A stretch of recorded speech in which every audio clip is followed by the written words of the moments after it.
El cielo es realmente la llegada a la parte superior de un proceso, cuando ya no existe la posibilidad de sufrimiento, porque en ese nivel de conciencia ya se ha trascendido el triángulo inferior. Allí ya no operan las leyes inferiores que rigen el infierno de la vida, bajo la acción directa de la ley de evolución, donde se dan las diferentes circunstancias de aprendizaje que conllevan dolor físico y sufrimiento sentimental. El cielo y el infierno no son lugares físicos, sino mentales, que determinan un estado interno y una actitud ante la vida de sufrimiento o de gozo.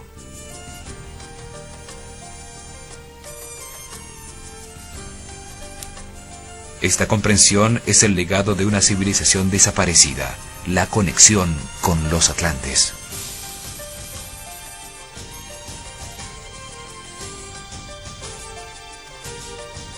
Hemos comenzado un recorrido que nos llevará a Poseidonis, la capital de la Atlántida. Y al hacerlo encontramos información que puede ayudarnos a comprender mejor el proceso que llamamos vida. En este programa pudimos comprobar que hay evidencias de una civilización anterior a la nuestra, con tecnologías más avanzadas. Nos aproximamos a una explicación general del centro filosófico de la vida atlante, las 7 leyes del universo. En nuestro próximo programa veremos otros sitios misteriosos y cómo prácticamente todos los libros sagrados de todos los pueblos confirman la existencia de la Atlántida, de máquinas voladoras y de bombas atómicas hace 12 o 13.000 años. Veremos otras evidencias igualmente fuertes con el único propósito de abrir nuestra mente, de ser más flexibles ante una realidad que no conocemos. También profundizaremos en lo que significa y determina la ley de la naturaleza. Acompáñenos en nuestro próximo programa.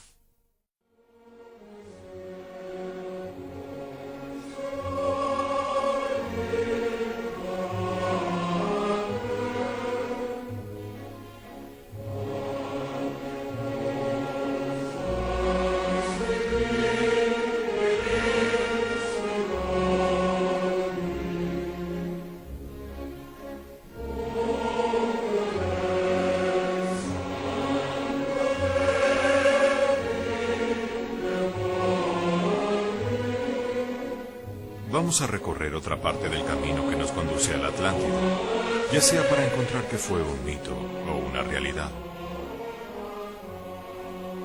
La leyenda dice que fue una civilización que supo vivir tanto en la tierra como en el paraíso.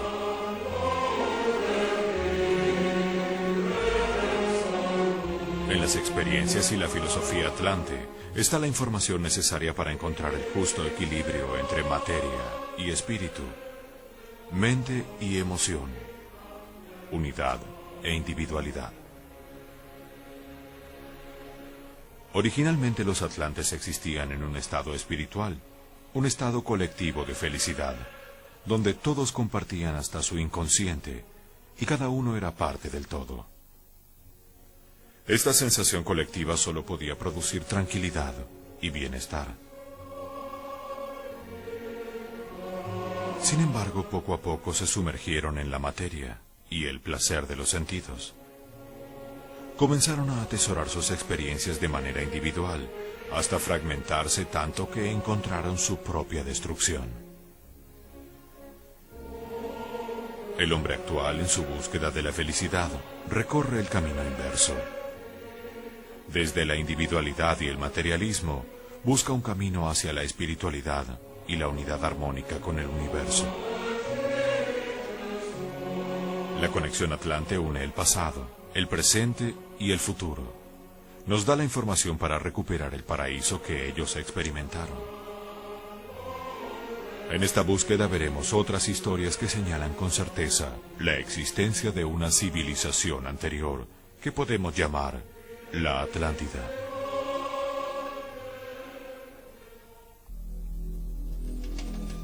Hoy, gracias a la tecnología, el hombre ve cada vez más lejos. Los astrónomos nos muestran espacios sin límites en la vastedad del universo. Se asiste al nacimiento de estrellas a miles de kilómetros de la Tierra. Se fotografían galaxias y constelaciones en zonas sin tiempo ni espacio. Esto ha traído a esta máquina de la creación una perspectiva de otros mundos. sistemas planetarios y antiguas civilizaciones de leyenda, diferente a la que tenían los científicos y pensadores del siglo pasado.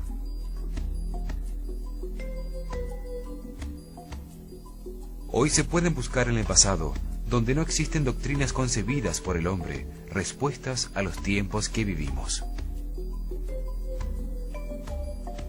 Hay que permitir que la intuición tome el control. Ese sexto sentido maneja el 90% de la mente de una forma que aún no se conoce. La frontera entre la ciencia y la fantasía es muy borrosa. Por ejemplo, Heinrich Schliemann, en 1923, convirtió en realidad un mito cuando descubrió la legendaria Troya, a partir de indicios que encontró en la Ilíada de Homero, escrita hace 2500 años.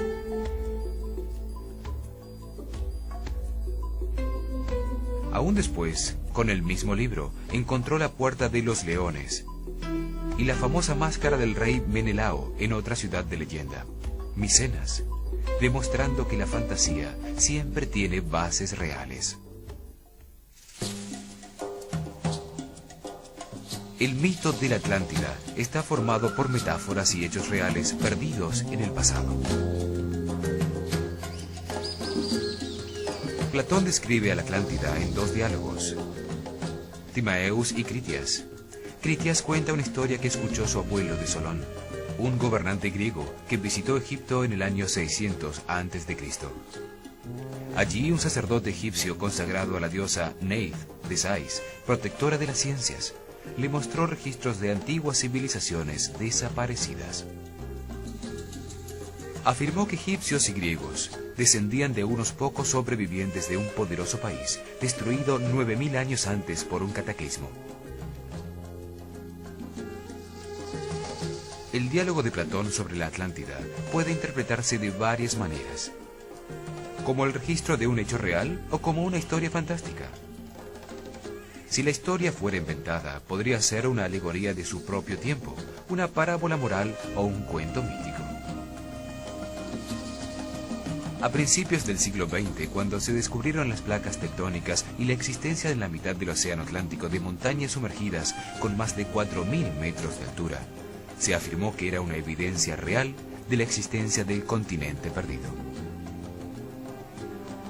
Se descubrió que toda esa zona había tenido una permanente actividad volcánica submarina. Sin embargo, hasta el momento, solo se han encontrado algunas ruinas misteriosas en Bimini. No ha aparecido una gran ciudad oculta entre el coral que pruebe, como en el caso de Troya o Micenas, que la Atlántida realmente existió. Se argumenta que es difícil encontrar pruebas tangibles, teniendo en cuenta que han pasado casi 13.000 años y un cataclismo global que borró cualquier rastro de civilizaciones anteriores. El calentamiento causado por el Sol derritió las capas de hielo que cubrían los continentes en la era glacial. Montañas de hielo cayeron al mar, provocando terremotos, erupciones volcánicas y un diluvio mundial que elevó el nivel del mar en 130 metros, haciendo desaparecer todo vestigio.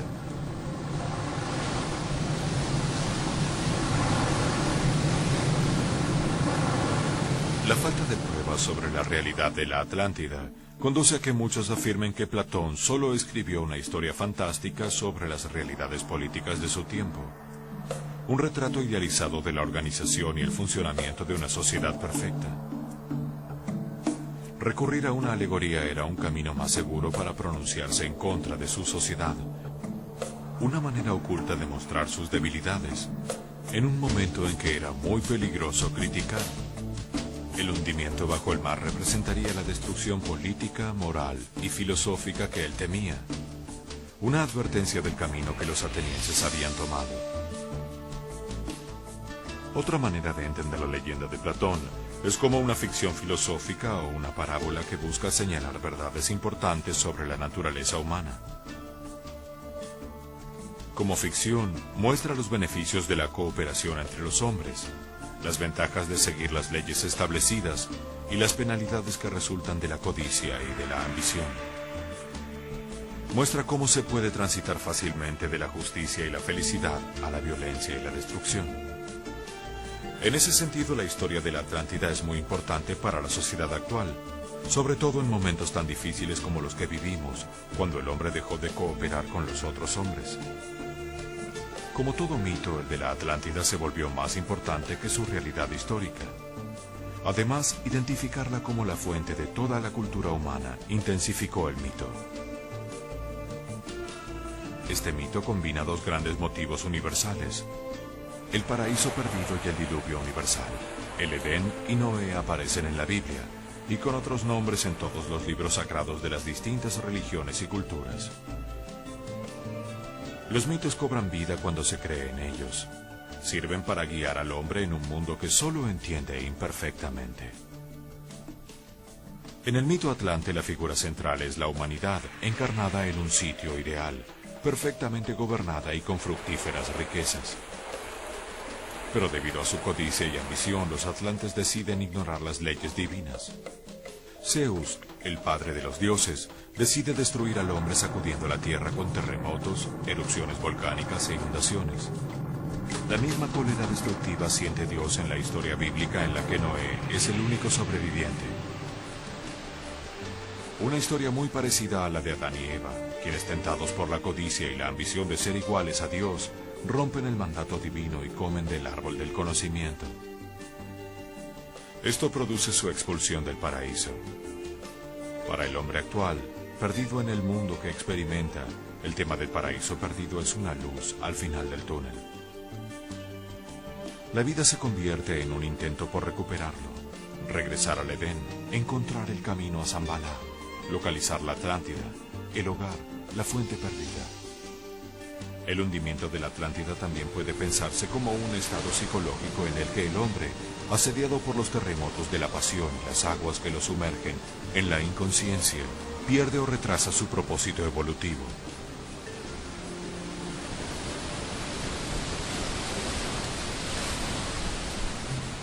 Existen muchas teorías sobre la existencia de la Atlántida y de otras civilizaciones anteriores, algunas fundamentadas en evidencias inexplicables.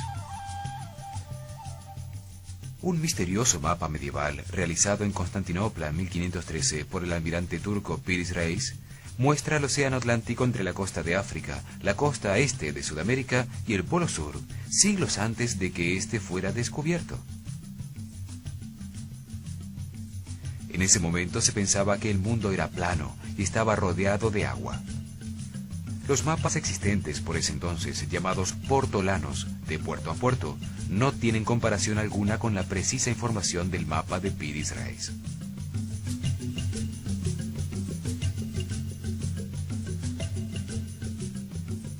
Ni siquiera mapas de 200 años más tarde, como este de De Witt, tienen una información parecida. Piris Reis usa coordenadas de longitud y latitud para dividir el globo. Se trata de la trigonometría esférica, inventada muchísimo después por Geraldo Mercator. Su precisión, comparándola con los cálculos actuales, es absoluta. Hay varios elementos extraños en este mapa. El primero es que los contornos de los continentes parecen corresponder exactamente con una fotografía tomada desde el aire con centro en las pirámides de Egipto. El mapa fue analizado por la Fuerza Aérea Norteamericana, que confirmó su extraordinaria precisión y que tiene su centro en las pirámides. El almirante Piris Reis dejó notas escritas en el mapa, en donde niega toda responsabilidad de los registros originales y de la cartografía. Reconoce que se trata de una copia de una serie de 20 mapas muy antiguos, hoy desaparecidos. Dice que obtuvo algunos de los mapas originales del piloto que acompañó a Cristóbal Colón en sus 3 viajes, al convertirse en prisionero durante una batalla entre los turcos y los españoles en 1501. Esto querría decir que Colón sabía que iba a encontrar las costas sudamericanas.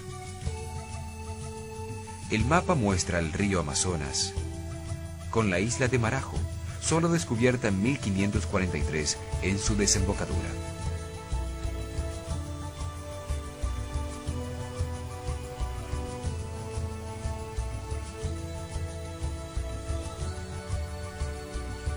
El mapa de Piris Reis recopila antiquísima información extraordinariamente precisa, descubierta por seres que tuvieron un nivel de tecnología igual o superior al actual. Otro mapa bastante extraño es el realizado por Orontus Phineus en 1532, donde aparece la Antártida sin la capa de 2 kilómetros de hielo que la cubre actualmente. Lo extraño es que ese continente no fue explorado hasta 300 años después, en 1818. Sus contornos coinciden de manera asombrosa con mapas elaborados en 1977, cuando por primera vez se hicieron estudios sísmicos sobre el Polo Sur para averiguar qué había debajo de la capa de hielo. La evidencia geológica que conocemos nos dice que la Antártida sin hielo solo pudo haber existido en el periodo comprendido entre el año 13.000 y el 4.000 a.C., cuando no existía una civilización capaz de registrar las costas del Atlántico. ¿Cómo es posible que un mapa elaborado en 1513 incluya detalles de un continente que no se exploró hasta 1818? ¿Y por qué lo registra sin hielo, en unas condiciones que no pudo tener sino hace 12.000 años? Suele creerse que ciencia significa progreso permanente, y estas evidencias contradicen este supuesto. Significaría que la ciencia actual es un legado que proviene de una gran civilización desaparecida.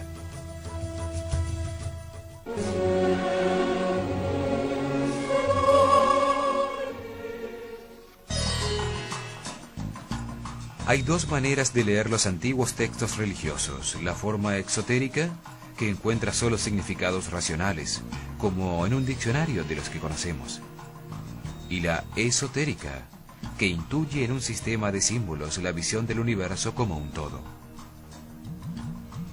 La esotérica usa la energía mental y es una muestra de un sistema superior de conocimientos, de la forma intuitiva de conciencia que antiguas civilizaciones nos dejaron como herencia en muchos libros. Hoy en día, pocos seres utilizan el cerebro para captar esa información esotérica. Para la mayoría de las personas puede ser solamente imaginación. Sin embargo, es una forma práctica y científica de obtener información. Libros hindúes, probablemente la literatura más antigua del mundo, contienen esa simbología esotérica. Le dan una gran importancia al ciclo de 25.920 años que llamamos precesión de los equinoccios, al igual que sumerios y egipcios. Para ellos, este ciclo determina las catástrofes periódicas que destruyen gran parte de la humanidad. Cambios magnéticos en el Sol, que ocasionan cambios magnéticos en la Tierra, alterando el eje de giro y el clima del planeta.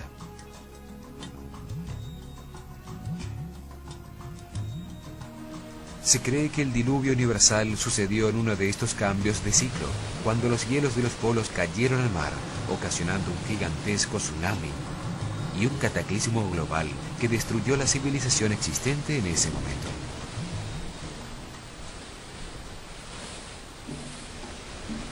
Los libros hindúes dicen que esto pasó en el año 10.900 a.C. La fecha coincide con el fin de la época glacial y con el comienzo del nuevo tiempo llamado Sep-Tepi, en los calendarios egipcio y sumerio. También coincide con datos publicados por la revista Nature, en donde se afirma que el último reverso de los polos magnéticos de la Tierra ocurrió hace 12.400 años.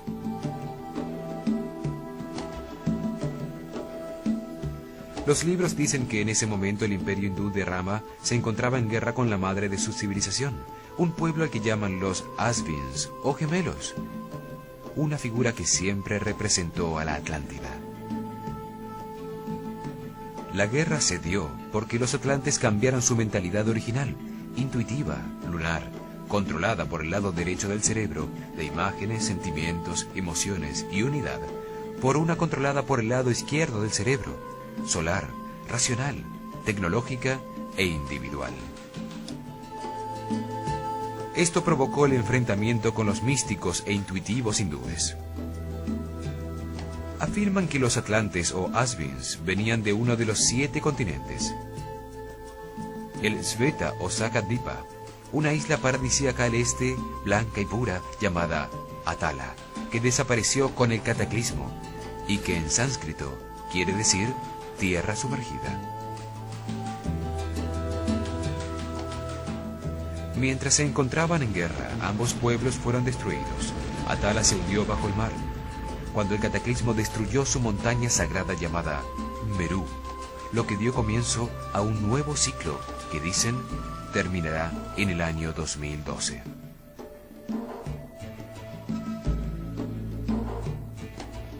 Para los hindúes el cambio de una era a otra es un momento alarmante.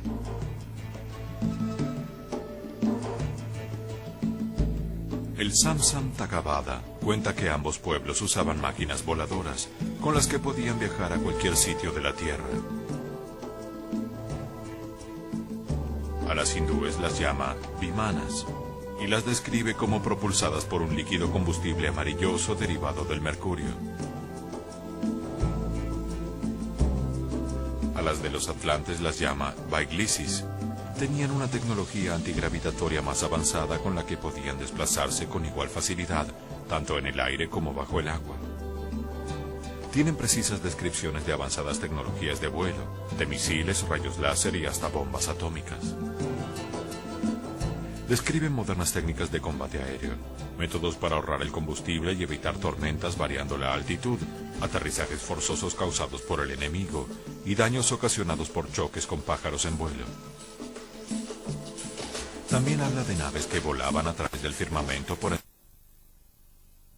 un arma que lanzaba rayos de luz que desintegraban todo lo que iluminaba. El Mausala Purva menciona el lanzamiento de un proyectil que contenía la fuerza del universo, que explotó provocando un resplandor igual al de 10.000 soles, reduciendo a cenizas las razas enteras de los Brichis y los Anshakas, dejando solo unos sobrevivientes con los cuerpos consumidos, sin cabellos ni uñas, infectando todos los alimentos y rompiendo todas las vasijas de barro. El Surya Siddhanta, una tabla con medidas astronómicas de exactitud comparable a la actual, establece la medida del diámetro de la Tierra en 12.617 kilómetros. Hoy se sabe que es de 12.765 kilómetros. Calcula que la distancia a la Luna es de 407.198 kilómetros. Hoy se sabe que es de 406.731. Habla de los Shidas, hombres perfectos, y de los Vidyayaras, hombres sabios que viajaban por encima de las nubes muy cerca de la Luna. Dividía el tiempo en fracciones tan pequeñas como un kasta, equivalente a 3 centimillonésimos de segundo, la duración de un mesón. Esto indica la existencia de aparatos sofisticados utilizados con propósitos que desconocemos. El Mahabharata es un larguísimo poema en el que un dios encarnado como piloto de una máquina voladora cuenta la historia de esos conflictos entre lunares y solares, con armas tan poderosas y avanzadas como las actuales. Describe cómo Salva, montado en un vehículo volador tan grande como una ciudad, se enfrenta a Krishna y le arroja misiles, lanzas y arrojadores de fuego, iluminando el cielo con cientos de soles, por lo que no se sabía si era de día o de noche. Krishna le responde con un brillante disco como un sol que parte su nave en dos. La ciudad cae del cielo y muere Salva. Así termina la narración del Mahabharata. Los efectos de un arma llamada Agnaya, utilizada por Adwatan contra los Pandava, o el proyectil que contiene toda la fuerza del universo disparado por Vulcan, desde su vimana volador, con el que destruyó las 3 ciudades de los Brishnis y los Anshakas, son similares a los de una bomba atómica.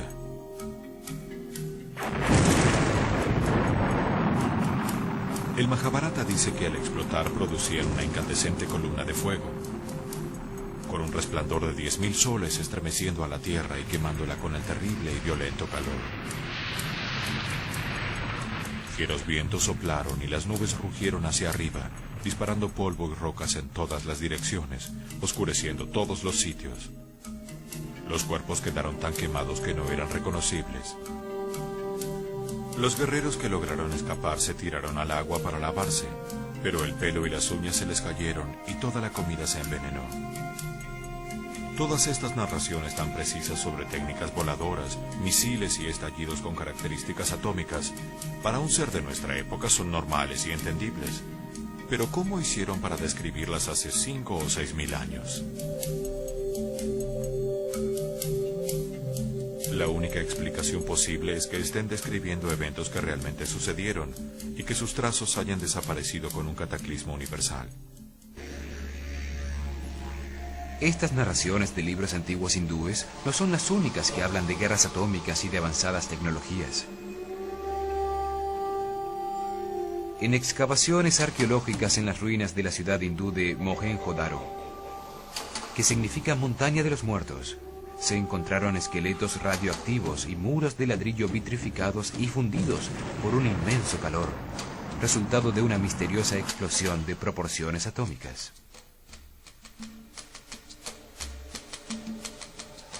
Los sumerios y egipcios narran la destrucción de ciudades en el Sinaí como Sodoma y Gomorra, también presentes en la Biblia.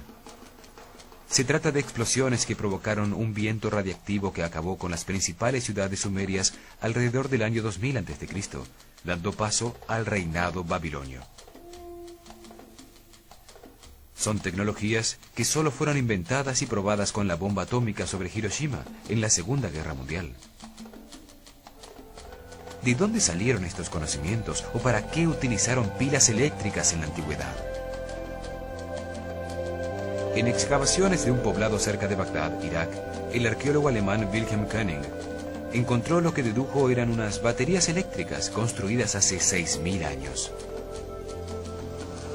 Vasijas de cerámica con un cilindro de cobre en su interior, que a su vez contenía en su centro una varilla de una aleación de 60% plomo y 40% estaño, aislada por un tapón de asfalto. El laboratorio de General Electric estudió la batería y encontró que al llenarla con ácidos orgánicos como el jugo de uva, funcionaba perfectamente, produciendo una corriente eléctrica de 2 voltios. Colocando varias en serie, podía producirse el voltaje que se deseara. Tal vez esta fue la tecnología utilizada para iluminar los templos antiguos. Luciano, el satírico griego, describe que en Hierápolis, en el templo de Hera, su estatua de oro tenía una joya en la cabeza de la cual emanaba una gran luz, y el templo entero resplandecía como si estuviera iluminado por miles de velas. También pueden haberse utilizado para iluminar el interior de las tumbas y mastabas reales egipcias, mientras se pintaban los coloridos murales que adornaban sus paredes. Tengamos en cuenta que no quedaron los rastros de humo que debieron producir las antorchas de fuego que, según se piensa, fueron utilizadas para ver en la oscuridad. Muchas evidencias prehistóricas ponen en duda la versión oficial sobre la existencia del ser humano en la Tierra. Han sido suprimidas o dejadas de lado. Estas evidencias ponen en duda las teorías evolucionistas, por lo que no se las estudia y se las mantiene sepultadas en archivos olvidados. La historia de la vida en el planeta está escrita en páginas de piedra que han ido acumulando en su interior, capa por capa, los restos orgánicos o las huellas de su actividad durante los tiempos que vivieron. Los fósiles y huesos se encuentran a distintas profundidades y se sabe que los encontrados en capas similares vivieron sobre la Tierra en la misma época. Así se encontró que las especies cambian de época en época. Las capas más superficiales de piedra contienen los huesos de animales recientes. Debajo de los huesos de mamíferos están los huesos de los dinosaurios. Más abajo los anfibios, luego restos de caracoles y peces, y por último solo trazos de simples células.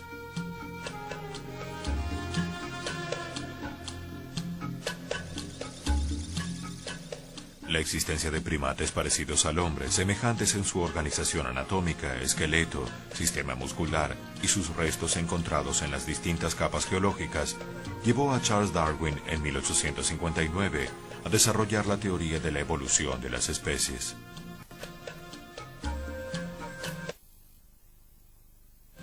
Darwin por la Biblia y afirma que el hombre, a través de cambios accidentales o causales a lo largo de inmensos periodos de tiempo, Es un animal que evolucionó de sus padres, los monos, y primates originales en el planeta, gracias a su fortaleza. Sin embargo, hoy, 150 años después, no se han encontrado evidencias concluyentes que comprueben su teoría, y todavía buscamos el eslabón perdido entre el hombre y el mono. El famoso antropólogo Richard Leakey confirma que todos los restos descubiertos de los antepasados del hombre caben en una alcoba y sobra espacio.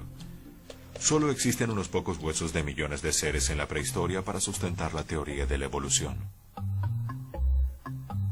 Los restos de los antepasados del hombre encontrados en África indicarían que evolucionó lentamente, en un proceso que tomó 6 millones de años, hasta producir, hace 1,5 millones de años, el Homo erectus.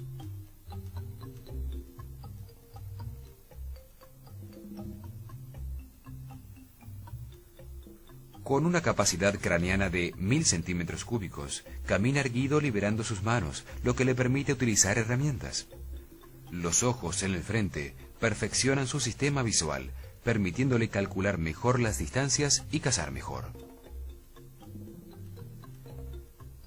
Desapareció por completo hace 250.000 años, posiblemente en uno de los cataclismos históricos que cambió la forma de la Tierra y las especies. Sin embargo, se cree que en su proceso de desaparición dio paso al Homo sapiens, a pesar de que hasta ahora no aparece el eslabón perdido que una los dos procesos evolutivos en uno solo continuo. La teoría convencionalmente aceptada dice que hace 250.000 años apareció en África, extendiéndose por Europa hace 100.000 años, pasando luego a Asia hace 40.000 años, y llega a través del estrecho de Bering a América hace 30.000 años, y a Sudamérica hace 15.000 años. El Homo sapiens aparece súbitamente con 500 centímetros cúbicos más de capacidad craneana, lo que le permitió el desarrollo de la inteligencia, la facultad del habla y un cuerpo muy parecido al del hombre moderno, en una macromutación que no coincide con los lineamientos lentos de la evolución.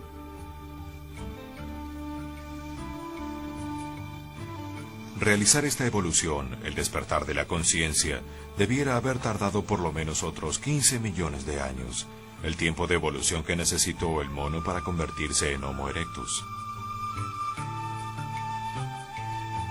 Sin el eslabón perdido, con tan pocas evidencias y tantos vacíos, es realmente difícil saber si el hombre desciende del mono, cuánto tiempo lleva realmente sobre el planeta y cómo fue el origen caótico y accidental del universo.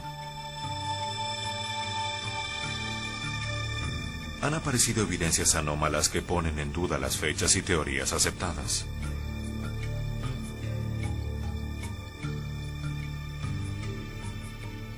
En Ottosodal, Western Transvaal, Sudáfrica, se encontraron cientos de bolas metálicas fabricadas con un metal azulado increíblemente resistente, algunas con 3 hendiduras paralelas que ni siquiera se raya al tratar de perforarlo con brocas de acero.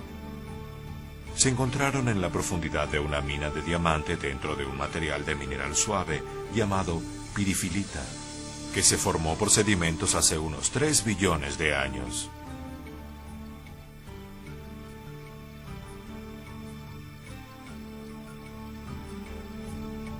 En Antelope Spring, Utah, se encontraron huellas fosilizadas de pisadas con calzado sobre un bloque de la era cambriana, de hace 500 millones de años. En el estado de Texas se han encontrado varias evidencias que contradicen los conceptos evolucionistas de Darwin. En Glen Rose aparecieron docenas de huellas fosilizadas de pisadas humanas junto a pisadas de dinosaurios, lo que indicaría que el hombre caminó simultáneamente con estos hace más de 60 millones de años, fecha en que se cree que se extinguieron por el gigante meteorito que cayó en la península de Yucatán.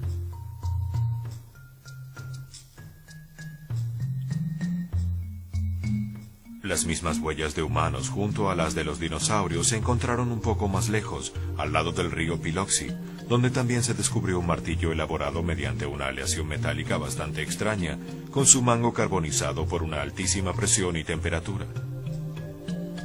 Lo mismo sucede con la roca de hace 80 millones de años donde estaba escondido. En la profundidad de una mina en Table Mountain, California, dentro de una formación rocosa de hace 5 millones de años, se encontraron varios objetos de piedra, incluyendo un mortero y una calavera. Esto indicaría la existencia de hombres inteligentes que usaban herramientas hace millones de años, y la posibilidad de una civilización anterior a la actual.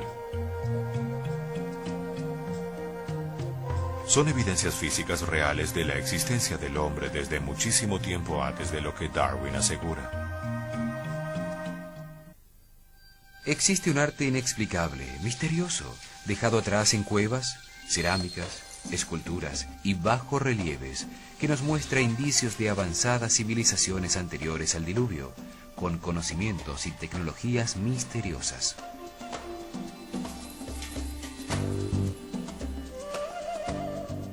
En el templo de Osirión, en Abidos, Egipto, existe un friso o panel entre dos columnas con unos bajorrelieves muy extraños.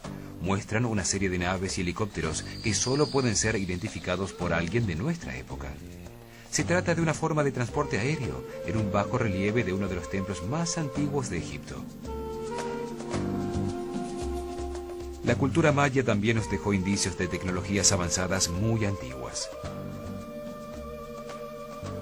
La losa tallada de piedra más grande del mundo maya, que cubría la tumba de Pakal Botán, en Palenque, la gran ciudad de las serpientes, lo muestra conduciendo una máquina con un cohete que despide llamaradas por un tubo de escape. En su borde tiene los jeroglíficos correspondientes al Sol, la Luna y la estrella polar, lo que muestra el alcance de la nave. Ha sido objeto de mucha especulación. Se sabe que George Lucas decidió que se utilizaran sus medidas y forma para las naves de la persecución entre el bosque en la película Star Wars.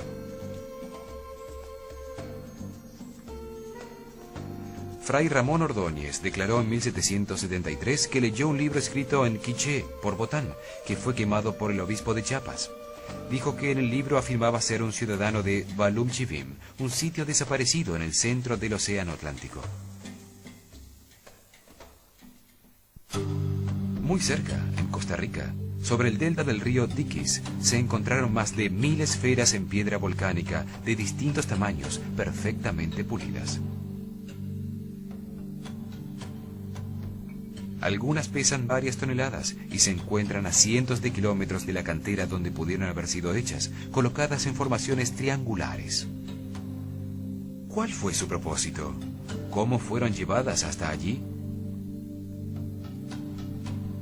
En los alrededores del Ica, Perú, se encontró una misteriosa y antiquísima serie de piedras con dibujos en bajo relieve, todas en el mismo estilo.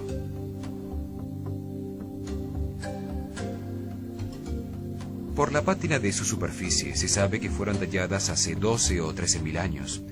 Sin embargo, muestran conocimientos y procedimientos avanzadísimos aún para la época actual. Astrónomos que miran sucesos en lejanas estrellas, viajeros por el aire, los continentes de la Tierra en posiciones distintas a las actuales, y dibujos de animales ya desaparecidos. También se representa un trasplante de corazón, que comienza con una mujer embarazada a la que le sacan sangre para aprovechar las proteínas y hormonas que impiden que su feto sea rechazado como un cuerpo extraño. El paciente recibe una transfusión de la sangre de la mujer embarazada y le introducen el nuevo corazón en el pecho. Estos bajorrelieves son verdaderas enciclopedias de piedra de la antigua civilización atlante, llevadas al Perú por el dios científico Viracocha, después de la catástrofe que oscureció al sol. En Nazca, también en Perú, se han descubierto enormes figuras y líneas de muchos kilómetros de longitud, trazadas con piedras en el suelo, que solo pueden ser vistas desde el aire.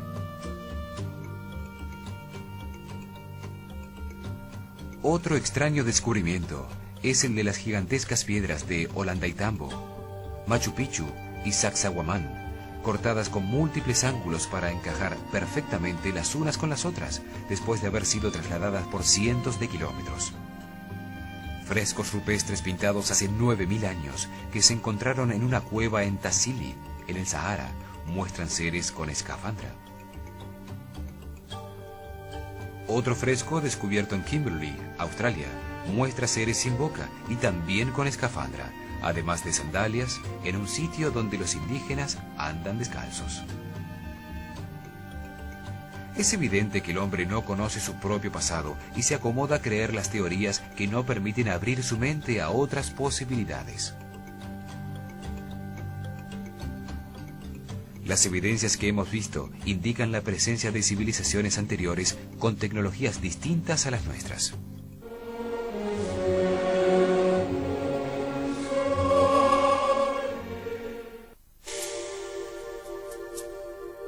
Los sacerdotes atlantes enseñaban 7 leyes que recogían el comportamiento del universo.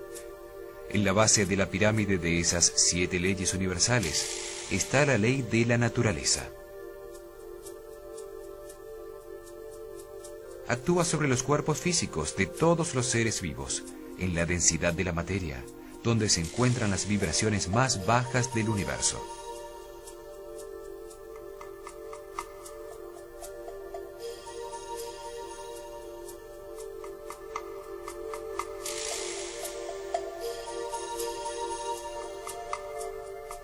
Organiza los átomos en moléculas, las moléculas en proteínas, las proteínas en células, las células en tejidos, los tejidos en órganos y los órganos se estructuran para dar forma al cuerpo, manifestando la perfección de la naturaleza en la diversidad de los cuerpos vivos.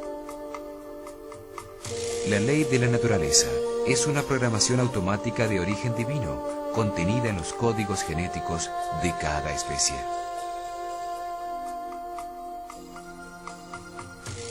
Organiza los distintos cuerpos, determina durante cuánto tiempo son útiles, sus funciones y los mecanismos para su reproducción, mantenimiento y protección.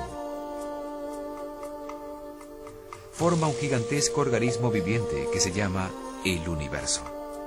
Cada ser tiene su propio nivel de conciencia, experimentado en un cuerpo material.